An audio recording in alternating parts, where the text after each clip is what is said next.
What is up, YouTube? Today we're going to go over what to do as a Warlock upon hitting level 70 and beating the campaign.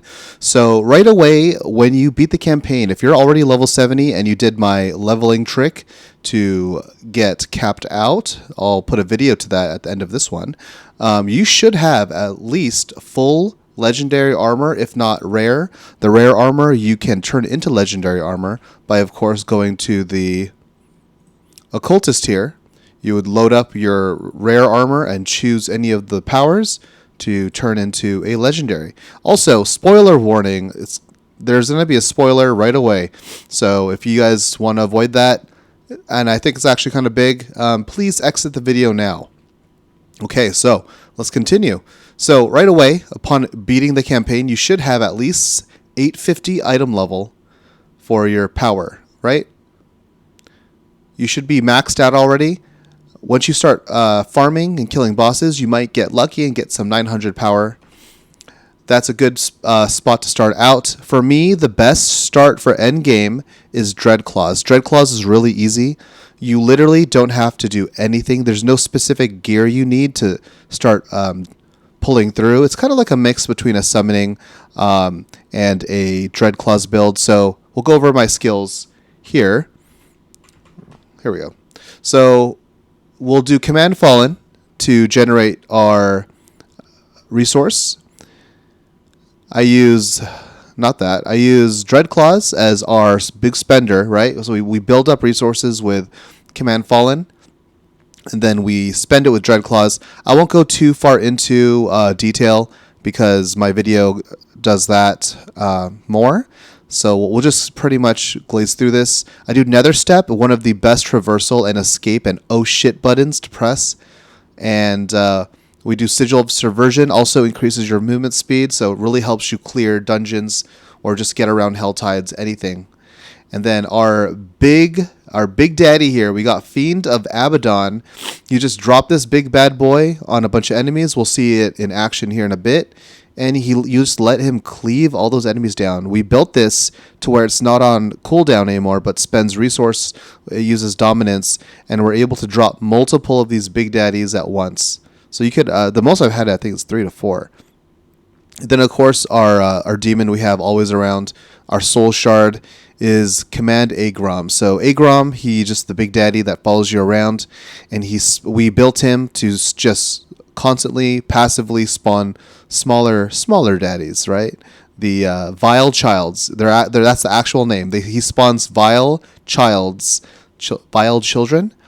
that follow him around, and then you can make them explode. So that is our build. Very simple. You're kind of carried by your demons, and let's just go over the gear real quick. It doesn't matter what gear you have. Pretty much any rares, just look at what you have available to turn them into legendaries, and whatever is helpful, put it on the rare. Anything helps than the rare having no ability, right? Same thing with these runes. If you have any good runes, so for me, I had the rune to cast the Druid's Earthen Bulwark skill, and in order to proc that, I just have to have one active summon for 5 seconds. Easy. That's like always.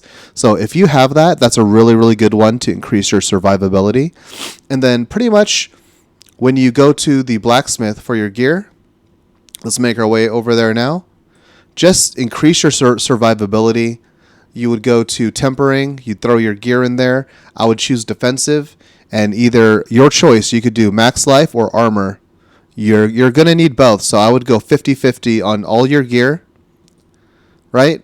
And make all of them give you armor or life, whatever you need, and I would go 50-50. Your resist all is nice to have if it already comes on the gear, but I would not be tempering into it because it won't matter at the start of the game, right? Because you're probably going to be maxed out on difficulty, which is penitent. Okay, so that's pretty much it. And then your weapon, just use whatever you have. That's the highest damage. These are actually the 2 weapons I got at level 70 on beating the game. So I'm still using these weapons. And I have the summons get 35 attack speed.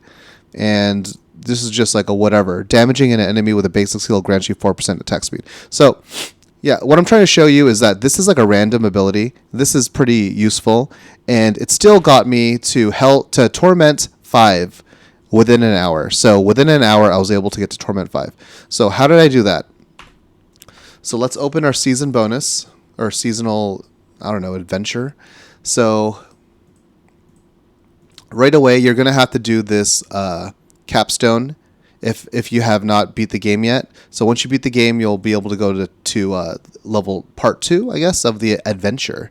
And you'll have to complete this dungeon, Hellish Descent. So you'll complete that, and you could keep unlocking more and more of these missions to do. And these are important to do because they give you skill points, they give you Paragon points, right? But in order to unlock Torment 1, you'll also have to go to the Artificer's Obelisk, and you'll have to clear these kind of like gatekeeping.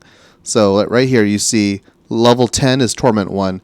You'll have to clear that to unlock Torment 1 difficulty. So right now I just cleared Torment 5, and I easily cleared it. So yeah, that's how good the gear is on the Dreadclaw / Demon Summoner build, right? And I'm just using survivability upgrades, and on your weapons, I literally on all my gear that I could roll offensive stats, like just straight up damage. I put 13% damage on my weapon, 15% damage on my offhand, 15% on my ring, 14% on that ring, 14% on the necklace, 40% on the gloves.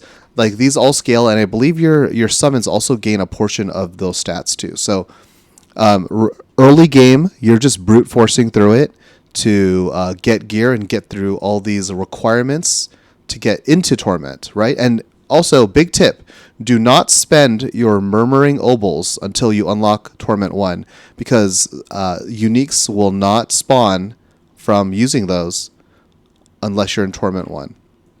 So, for example, let's just go spend a few, because we need the dagger unique that drops from Lord Zur for our Dreadclaws build. If I could find the areas. Okay, so let's see. Dagger. So we're going to try to spawn the unique. Oh, where we already used all of our shit. So, yeah. So no unique. That's pretty much the only dagger I need. Although, check this out. So I'm going to show you guys a cool trick when you have a basic dagger. So I actually want... I don't think it really matters. Maybe this won't work, but if you get a basic dagger from getting those obols, if you hit upgrade to unique, there's literally only one unique dagger for warlocks. Now check this out. We're going to use this primordial dust, a bunch of raw dust that I've been collecting as I play. We'll transmute that, and we get... wow, that did not work. So apparently there's only supposed to be... I think they changed this from the PTR, but it should have only dropped the one unique that warlocks can get. But we'll keep that for now. But you can do that repeatedly. I'm actually going to keep this this dagger for when I get more materials to try that trick again. So... anyway, there's a really good Dreadclaw dagger that drops from Lord Zur, the unique. So you could do the Heragic Cube to try to get that. Anyway, so that's enough about modifying your build at like the second you hit level 70 and clear the campaign. Let's talk about what to do. So the major mechanic, here's the first spoiler here, is to activate your War Plans command table. So War Plans is pretty much going to give you bonuses for stuff you're already going to do. You pretty much choose something. So it's either do a Nightmare Dungeon, which I hate, or Helltide Harvest, which you want, because Helltide Harvest let you do Whispers at the same time as doing this little endgame activity. So I will do always, for me personally, I almost always do Helltides. This pit, you probably have to do this also, right? Because you need it to unlock your next torment level. You need to do these to upgrade your glyphs. And then I did Infernal Hordes because I haven't done it yet. And the other option was defeat Varshan, which I didn't want to do. And then we have Helltide to end it off. So Yeah, so you just choose what activity you want to do, and at the end you get a bunch of XP bonuses and gear. So, and not only that, you also get XP bonuses and gear from just finishing your whispers. So, it's already useful. So let's see how much longer is on the Helltide. It looks like it just started because the world boss. It's on the same timer, I believe, almost close to the world boss timer, which is in 45 minutes. So let's go to a Helltide here. We're going to go to Slay the Blood Maiden. Oh, I guess I should lower the difficulty, but because you guys obviously won't have tier 1 open. So we'll go back to Temis or Tremis, however you pronounce it. We're going to go back to our statue to change the difficulty. So this build, I literally have not changed it. I'm using the same build for leveling in endgame, and as you guys saw, I was in Torment 5. Also, let's just go over this real quick. Our Paragon, you literally can just choose whatever you want. So right away, you want to get into your next Paragon board, and you want to throw your Headhunter glyph. I believe that should be the first glyph everyone should be getting, just to give you those bonuses. And you want these glyphs that give you bonus damage against elites. And just straight bonus. Like, I go for all these just straight up stat modifiers. So 20% damage, hell yeah, I'll take that. 30% damage against elites, oh yeah, let's go. These little blue ones, another 7.5, and I'll probably come back and pick up that one. And right away, you want to get to the end of the board so that you can start attaching boards to get to the legendary glyphs or nodes as soon as you can. These are giant power multipliers. So I'm doing Fathomless. Each demon you've summoned in the last 6 seconds increase your damage by 15%, up to 105%. That's huge. And then right away after getting that node, I try to go to the next board. And then I'm doing Dominion. I'm literally just grabbing all the nodes that help with demons. So right now I'm trying to get to Demonic Spicules. And that should be the last legendary node for summoning. So yeah, so you literally can just choose however you want to build it. That's what I like about this system, is you literally could do whatever you want. So that's what I do. And your second glyph you should go for is Demonologist. It's self-explanatory. We're summoning demons, so. And almost all of our abilities are demonology skills except for the sigil. All right, that's boring stuff. Let's kill shit. So we're going to go to the Helltide and just show you guys live completing my first war plan. So we'll go here, and we have to get sigils, right, to unlock chests. And we want to unlock chests to get the Gregor summoning ability, right? So here's the Blood Maiden. We'll hop on our little horsey here. And my gear is pretty much the same gear I've had since I hit level 70. The only difference is that I had Temerity drop, and I upgraded it, right? So I had Temerity drop, and I upgraded it all the way. So besides Temerity, which gives you a protective shield, I'm using the same gear for when I hit level 70. And at this point, the only better gear are going to be farming uniques, uber uniques, and then probably going into start trying to build my endgame build, right? So my endgame build is the stupid broken builds that we're not playing yet, but that would be your next goal to get to if you want to hit like mega quadrillion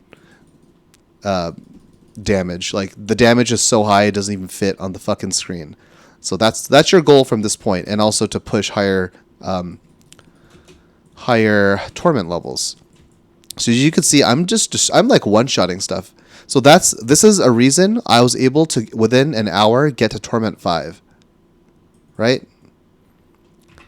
And when I was leveling, there was a hella people here around the altar, so they were able to kind of carry me also. But I don't think I really needed it because you could see I'm kind of just one-shotting these little baddies, right? So you want to be at the same time, we're doing our war plan. See, collect aberrant cinders to open a tortured gift. But if we open our map, we also want to do these missions to get grim favors, right? We might as well do it since we're here. So pretty much the last one you'll do is probably open 3 chests. You'll probably kill 5 harbingers by then, and you'll probably have killed the Maiden of Anguish, right? So we need one more to summon a Maiden of Anguish. Let's kill this little thotty over here. We got some homies here. We'll help them out. So look at that. I just nuked this guy. So pretty much my rotation is drop this big Fiend of Abaddon. I'll summon Agrum, and then you'll pop your little vile children, and also drop a Sigil of Subversion on the enemies. Slow them down, kind of group them up, so you could cleave them with your Dreadclaws. Right? I keep saying I'm not going to talk about the build because I talked about it in my other video, but I keep trying to talk about it. Okay, so we got ambushed here. And look at this. I'm just cleaving them down. I'm right-clicking, which is my Dreadclaws, and I'm just easily cleaving them down. Easy. And look at that. We're already at 85 cinders. We could open a chest, which we passed, so we'll open that up real quick.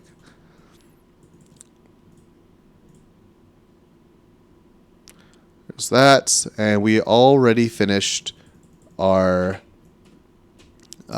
the first part of our war plan. So you can move on to your next war plan, but since we're here, let's just complete this tide.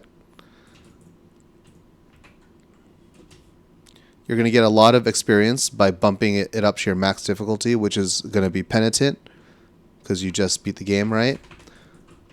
But if you really wanted to, you could skip doing this, and you could just go straight to Pit to unlock Torment level 1, Torment level 2, and you'll probably be able to clear up to 5 like I did.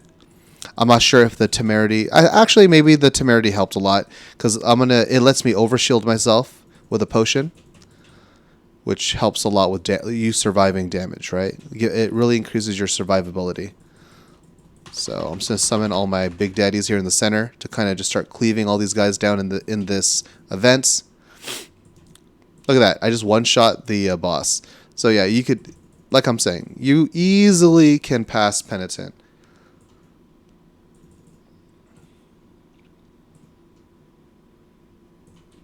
And look, we still have a minute left. We already got the mastery. We already cleared 5 waves. So.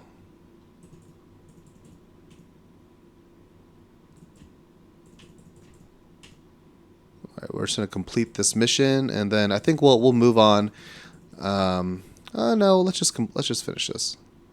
Let's just finish this. Why not?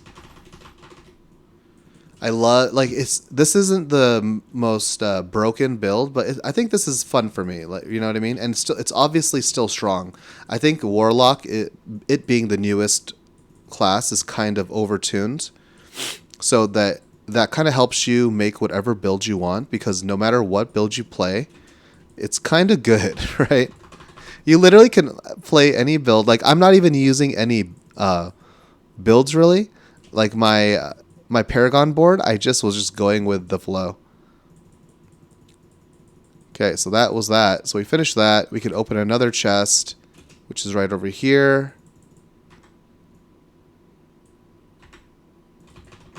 And then we already can open our last chest.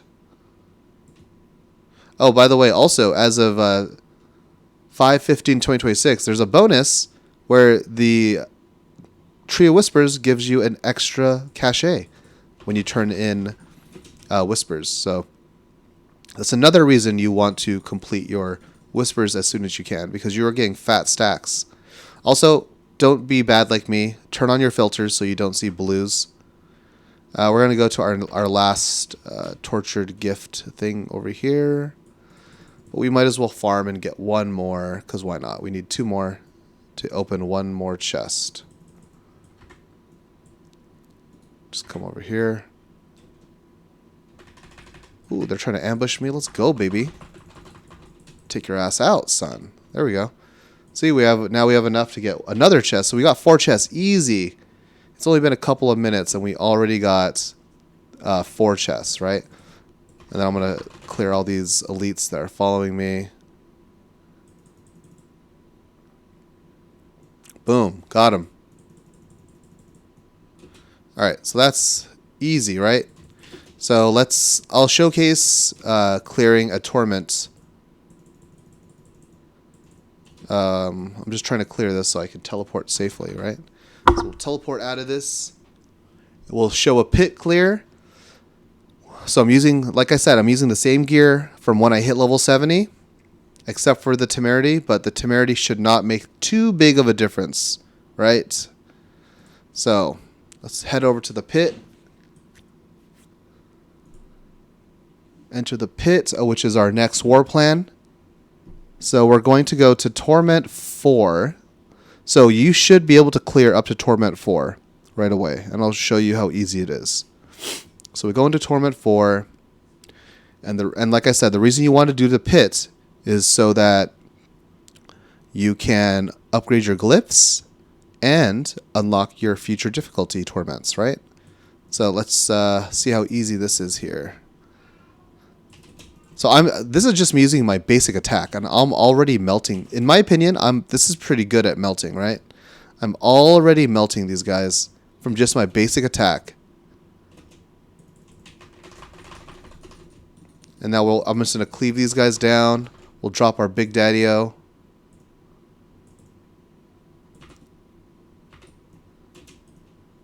Oh, also my mercenary, I'm using Rahir. His shield ability really helps you in a clutch in case you're about to get shreked. So, which I actually almost got shreked. I was talking so much smack about how easy this is, I almost got killed.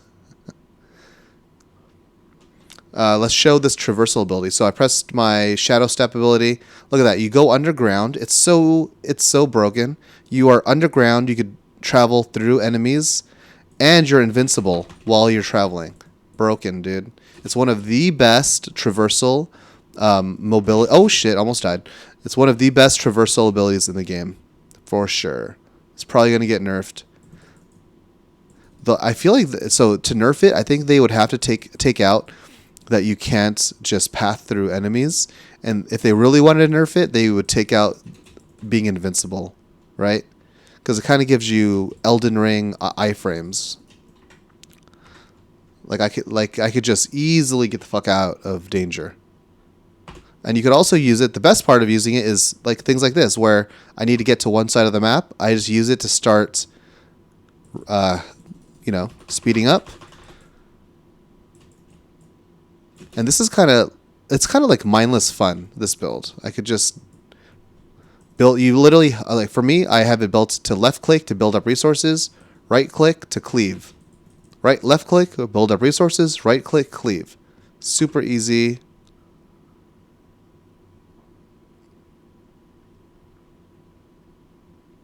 Go to the next level here of the pit.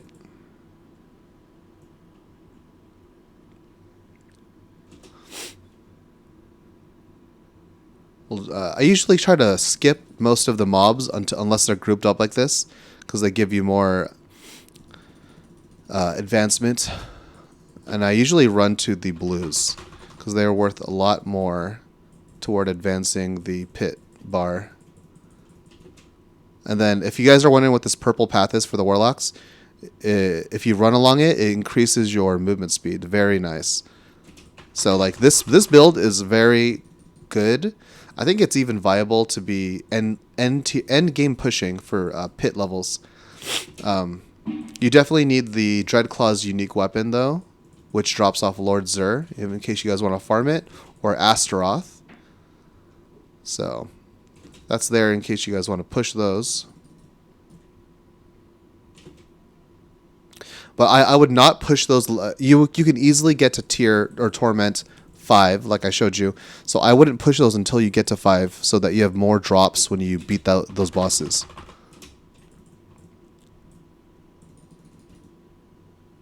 So look at that. I just took on a pack of blues and a gold. Easily took them out. But don't get too cocky, because you're still squishy, right?